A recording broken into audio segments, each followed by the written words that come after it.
স্বাধীনতা দিৱসৰ দিনা ৰাজ্যজুৰি এক আতংকময় পৰিৱেশ। ৰাজ্যৰ ২৪টা থানত বোমা সংস্থাপনৰ দাবী কৰিছিল আলফা স্বাধীনে। ইয়াক লৈ স্বাধীনতা দিৱসৰ দিনাই সমগ্ৰ ৰাজ্যৰ সৃষ্টি হয় এক উত্তেজনাময় পৰিৱেশৰ। আলফাৰ দাবীৰ পাছতেই হোৱা দোৱা লাগে আৰক্ষীৰ মাজত। বোমা বিচাৰি বিভিন্ন স্থানত আৰক্ষীয়ে চলাই তালাচী অভিযান। স্বাধীনতা দিৱসৰ পূৰ্বে আৰক্ষী নিষিদ্ধ নিৰাপত্তাৰ মাজতেই আলফাই বোমা সংস্থাপন কৰাক লৈ উত্থাপিত হৈছে কেইবাটাও গুৰুত্বপূৰ্ণ প্ৰশ্ন। চৰকাৰ আৰু আৰক্ষীৰ বিৰুদ্ধে প্ৰশ্ন উত্থাপন কৰিছে বিভিন্নগৰাকীয়ে। বিশেষকৈ বিৰোধীয়ে সমালোচনাৰ থকা সৰকা কৰিছে চৰকাৰক। বিৰোধী সমালোচনাৰ মাজতেই ঘটনা সংক্ৰান্তত নিজস্ব প্ৰতিক্ৰিয়া প্ৰকাশ কৰিছে ৰাজ্যৰ মুখ্যমন্ত্ৰী ডক্টৰ হিমন্ত বিশ্ব শৰ্মাই। গুৱাহাটীত আৰু বিভিন্ন স্থানত শিৱসাগৰ, লখিমপুৰ, নগাঁও আদি স্থানত তেওঁলোকে স্বাধীনতা দিৱস উপলক্ষে বোমা দি থোৱা বুলি। কালি ভিডিঅ' আছিল যে ৬টাৰ পৰা ১২টা বজাৰ ভিতৰত বোমা ফুটিব। আজি কোৱা হ'ল যে কাৰিকৰী কাৰণত বোমা ফুটা নাই আৰু পুলিচে বোমাবিলাক উদ্ধাৰ কৰিব লাগে। পুলিচে বোমা পাইছে বা নাই পোৱা সেই বিষয়ে আপোনালোকক পুলিচে ক'ব। মই মাত্ৰ এটাই অনুৰোধ কৰিম যে টাটাই অসমত ছেমি কণ্ডাক্টৰ ইণ্ডাষ্ট্ৰী আনিছে আৰু বহুত অসমলৈ বিনিয়োগ আহিব। বহু বছৰৰ মূৰত অসমখনে অলপমান বিকাশ আৰু প্ৰগতিৰ মুখ দেখা পাইছে। মই বোমা আছে নাই এই বিতৰ্কত নগৈ মই আলফাৰ সেনাধ্যক্ষ পৰেশ বৰুৱা ডাঙৰীয়াক অনুৰোধ কৰিম যাতে কোনো কাৰণতে আমি অসমত এনেকুৱা পৰিৱেশ সৃষ্টি কৰিব নালাগে যাতে বিনিয়োগৰ পৰিৱেশটো নোহোৱা হৈ যায়। প্ৰায় ৬ লাখ নিবনুৱা। আনহাতে ৰাজ্যৰ বোমাতংকক লৈ ৰাজ্য দলৰ সভাপতি শিৱসাগৰৰ বিধায়ক অখিল গগৈয়ে সংবাদমেল অনুষ্ঠিত কৰি সমালোচনা কৰিলে চৰকাৰক। আলফাৰ কাৰ্যক গৰিহণা দি ডক্টৰ হিমন্ত বিশ্ব শৰ্মাৰ পদত্যাগৰ দাবী কৰিলে অখিল গগৈয়ে। ২৫টা ঠাইত ২৫টা বোমা উদ্ধাৰ হৈছে বা তাত আছে বুলি কিছু উদ্ধাৰ হৈছে আৰু কিছু আছে বুলি এতিয়া চৰ্চা চলি সেইটোলৈ বিচাৰ কৰিছে। প্ৰথম কথা যে আলফাই ইতিমধ্যে ঘোষণা কৰিছে যে সেইটো তেওঁলোকে সংস্থাপন কৰিছে। গতিকে প্ৰথম কথা আমি আলফাৰ এই কাৰ্যক নিন্দা কৰিছোঁ, গৰিহণা দিছোঁ আৰু কোনো পৰ্যায়ে যাতে আলফাই এনেকুৱা ধৰণৰ বোমা বিস্ফোৰণৰ ঘটনা অসমত সংঘটিত নকৰে তাৰ কাৰণে আলফাক আমি চাওঁ। এইটো দুৰ্ভাগ্যজনক ঘটনা যে অসমত আকৌ ডাঙৰ এটা সন্ত্ৰাসবাদী বাতাবৰণ, আকৌ এটা উগ্ৰপন্থীৰ বাতাবৰণ ক্ৰমাগতভাৱে আকৌ আৰম্ভ কৰিছে। আৰু এইটো বৰ আচৰিত কথা যে অসমৰ উপায়দানৰ মুখ্যমন্ত্ৰী আৰু অসমখনক সাংঘাতিক ধৰণৰ আইন শৃংখলা ৰক্ষা কৰি কঠোৰভাৱে ৰক্ষা কৰিবলৈ গৰ্ব কৰি থকা মুখ্যমন্ত্ৰী গৃহমন্ত্ৰী হিমন্ত বিশ্ব শৰ্মাৰ কাৰ্যকলাপ। গতিকে আমাৰ একমাত্ৰ দাবীটো হ'ল যে গৃহমন্ত্ৰী তথা অসমৰ মুখ্যমন্ত্ৰী হিমন্ত বিশ্ব শৰ্মাই আজিৰ দিনটোতে পদত্যাগ কৰিব লাগে। সেয়া অখিল গগৈৰ বক্তব্য। স্বাধীনতা দিৱসত আলফাই কেনেদৰে ২৪টা থানত বোমা সংস্থাপন কৰিব পাৰিলে বুলি প্ৰশ্ন উত্থাপন কৰিছে ৰাজ্যসভাৰ সাংসদ অজিত কুমাৰ ভূঞাই। অসমৰ সাধাৰণ ৰাইজৰ নিৰাপত্তা নোহোৱা হৈছে বুলি ক্ষোভ প্ৰকাশ কৰিলে অজিত কুমাৰ ভূঞাই। মুখ্যমন্ত্ৰী হিমন্ত বিশ্ব শৰ্মাৰ অপশাসনে আৰু মিথ্যাচাৰে অসমখনক দিনে দিনে কিদৰে ধ্বংস কৰি আনিছে তাৰ অজস্ৰ উদাহৰণ চাৰিওফালে এতিয়া জিলিকি উঠিছে। স্বাধীনতা দিৱসত আলফাই অসমৰ প্ৰায় ২৪টা স্থানত ১৯টা স্থানত তেওঁলোকে উল্লেখ কৰিছে আৰু কেইবাটাও স্থানত তেওঁলোকে বোমা ফুটি থৈছে। এইটো খবৰ, ভয়ংকৰ খবৰ। ইমান নিষিদ্ধ পহৰা, ইমান তেওঁলোকৰ দাবী। মুখ্যমন্ত্ৰীয়ে আজি কিছুদিনৰ পৰা কৈ আহিছে যে উগ্ৰপন্থা শেষ হৈছে অসমত, শান্তি শৃংখলা বিৰাজ কৰিছে, অসমত বিকাশ হৈছে।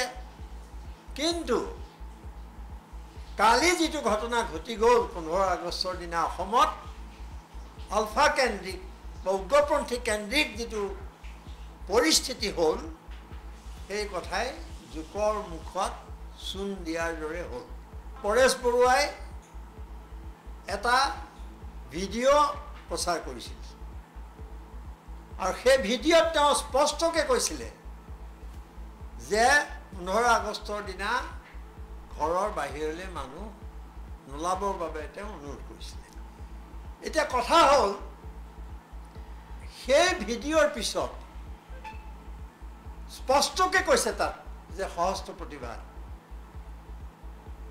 আৰু সেই ঘটনাৰ পিছত মুখ্যমন্ত্ৰী হিমন্ত বিশ্ব শৰ্মাই অসমৰ মানুহৰ জীৱনৰ নিৰাপত্তাৰ কাৰণে কি কৰিলে তেওঁ অনবৰত ডাঙৰ ডাঙৰ কথা প্ৰতিটো কথাতে তেওঁ মই কৰি থকা যিটো স্বভাৱ কেৱল মই গতিকে তেওঁ হাতত এইটো কিয় খবৰ নাছিলে খবৰ তেওঁলোকে দি দিছে বেলেগে ইণ্টেলিজেন্সে দিব নালাগে গতিকে তেওঁলোকে কি কৰিলে আচৰিত ধৰণে তেওঁলোকে সংবাদ মাধ্যমলৈ এটা ইমেইল পঠিয়ালে সেই ইমেইলত অসমত কেতিয়াও কিন্তু এনেকুৱা ঘটনা হোৱা নাই সেই ইমেইলত তেওঁলোকে স্থান কিছুমান উল্লেখ কৰিলে অসমৰ শদিয়াৰ পৰা ধুবুৰীলৈ ক'ত ক'ত বোমা তেওঁলোকে নিক্ষেপ কৰিছে সেইখন তালিকা দিলে আৰু তাক বিচাৰি উলিয়াই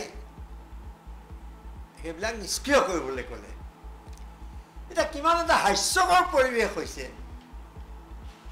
যে হিমন্ত বিশ্ব শৰ্মাৰ পুলিচে এতিয়া সেইবিলাক বিচাৰি ফুৰিবলগীয়া হৈছে স্থানবিলাকৰ আনহাতে ৰাজ্যৰ গৃহ বিভাগৰ চৰম নিলুপ্ততা আৰু বিফল বুলি দাবী কৰিলে অসম প্ৰদেশ কংগ্ৰেছ কমিটিৰ সভাপতি ভূপেন কুমাৰ বৰাই অসমৰ মুখ্যমন্ত্ৰীগৰাকীয়ে প্ৰথম যেতিয়া 26 জানুৱাৰীত পতাকা উত্তোলন কৰিছিলে তেতিয়া আলফাই প্ৰথমবাৰৰ কাৰণে আলফা জন্ম হোৱাৰ পিছত স্বাধীনতা দিৱস বৰ্জন কৰা নাছিলে আৰু পৰৱৰ্তী সময়ত আমি সকলোৱে আশা কৰিছিলোঁ যে আলফাৰ বিষয়টো ৰাজনৈতিক সমাধানৰ কাৰণে এসময়ত আলফাৰ সদস্য হিচাপে কাৰ্যনিৰ্বাহ কৰা বৰ্তমান অসমৰ মুখ্যমন্ত্ৰী হিমন্ত বিশ্ব শৰ্মা ডাঙৰীয়াই এক সক্ৰিয় আন্তৰিকতাৰে পদক্ষেপ গ্ৰহণ কৰিব কিন্তু আমি দেখিলোঁ যে সেই গোটেই বিষয়টো লৈ পেলাই ৰাজনীতি কৰা হ'ল আলফাৰ শিবিৰত পুলিচৰ চোৰাংচোৰাক হত্যা কৰা হ'ল আৰু এতিয়া এনেকুৱা এটা পৰ্যায় পালেগে যে তাহানিৰ সেই যিবিলাক দিন অসমৰ ৰাইজে পুনৰ ঘূৰাই নিবিচাৰে তেনেকুৱা এটা পৰিৱেশৰ ফালে যাতে আমি গতি কৰিছোঁ আনহাতে বৰ্তমানৰ আলফা স্বাধীনৰ শক্তি আছে বুলি তাৎপৰ্যপূৰ্ণ মন্তব্য আগবঢ়ালে আলফাৰ প্ৰাক্তন নেতা অনুপ চেতিয়াই অৱশ্যে আলোচনাৰ মজিয়ালৈ আহিবলৈ পৰেশ বৰুৱা আশাবাদী বুলিও উল্লেখ কৰিলে অনুপ চেতিয়াই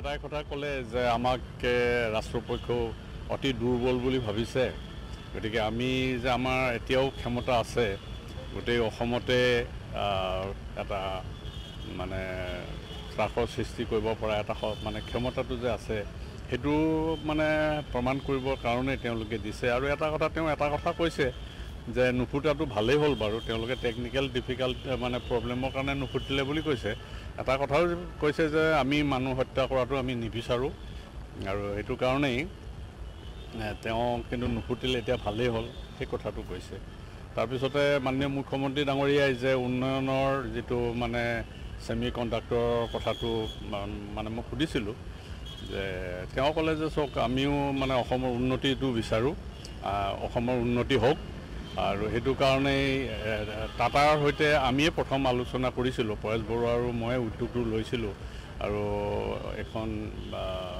যিটো সেই সময়ত প্ৰচাৰ মাধ্যমতো ওলাইছিল যে টাটাৰ লগত এখন আলফা তৰফৰ পৰা চুক্তি কৰা হৈছিল আৰু সেইখন বেংককত চুক্তি কৰা হৈছিল আৰু সেই চুক্তিত পৰেশ বৰুৱাই স্বাক্ষৰ কৰিছিল দলৰ তৰফৰ পৰা হিয়া আছিল মই সেইটো সময়ত যাব পৰা নাছিলোঁ মই ইউৰোপলৈ গৈছিলোঁ জেনেভালৈ আৰু সেইটো সময়ত তেওঁৱে গৈ পেলাই চুক্তি কৰিছে তেওঁ এটা কথা ক'লে যে চাওক সেইটো সময়ততো আমিয়েই টাটাক আনি পেলাই প্ৰথম যিখন ৰেফাৰেল হস্পিটেল যে চাবুৱাত হ'ল ৰেফাৰেল হস্পিটেলৰ প্ৰস্তাৱটো আমাৰ তৰফৰ পৰাই দিয়া হৈছিল গতিকে সেইটো মই কেতিয়াও মানে উন্নয়ন নহওক সেইটো মই কেতিয়াও নিবিচাৰোঁ উন্নয়ন হয় সেইটোৱে বিচাৰোঁ কিন্তু তেওঁলোকক মানে ধৰক আলোচনা টেবুলে মই আগেও কৈছোঁ যে আলোচনা টেবুললৈ তেওঁলোকক আনিবৰ কাৰণে ভাৰত চৰকাৰে যিভাৱে গুৰুত্ব দিয়াৰ প্ৰয়োজন আছিল সেইদৰে গুৰুত্ব নিদিয়াৰ কাৰণেই তেওঁলোকে এইটো তেওঁলোকৰ যিটো এতিয়াও তেওঁলোকৰ ক্ষমতা আছে সক্ষম এই কথাটো প্ৰমাণ কৰিবৰ কাৰণে তেওঁলোকে যোৱাকালি